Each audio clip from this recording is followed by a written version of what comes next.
Chelsea midda ay maanta samaysay waxay cadeyn u tahay in Chelsea ay soo laabatay. Chelsea waxa ay guul weyn ka soo gaartay Wolves taas oo kaga soo badisay 6 gool aan ka labo. Chelsea in ay 6 gool ku soo badiso waxay kaga dhigan tahay in Chelsea ay markaan macalinka cusub tacticadiisa in loo riyaaqi doono. ciyaarta hadaan u nimaano bilowga ciyaarta Jackson ayaa gooshi koowaad u dhaliyay 2 daqiiqo ee ugu horeysay ciyaarta hase ahaatee Wolves gool ayay iska keentay taas oo ciyaarta 2-2 ku soo celisay daqiiqadii 27 hase ahaatee Cole Palmer oo Jackson caawinta ka helay ayaa u saaray daqiiqadii 45 hase ahaatee Wolves isla half time-kii hore daqiiqadihii lagu daray Wolves waxa ay keentay daqiiqadii 46 gooshi labaad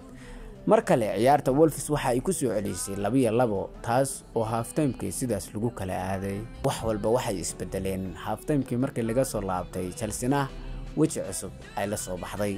Chelsea daqiiqadii 49 half time-kii dambe waxa gool u dhaliyay Maduko kaas oo caawinta ka helay Palmer hase ahaatee Chelsea daqiiqadii 58 mar kale waxa gool kale u dhaliyay Maduko kaas oo isla mar kale oo Palmer ka caawiyay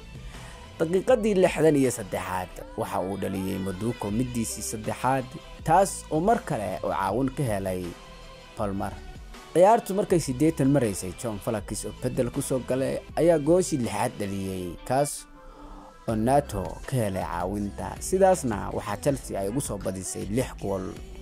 Chelsea inay 6 gool ku badiso waxa ugu dambeysay season-kii la soo dhaafay kaas oo Everton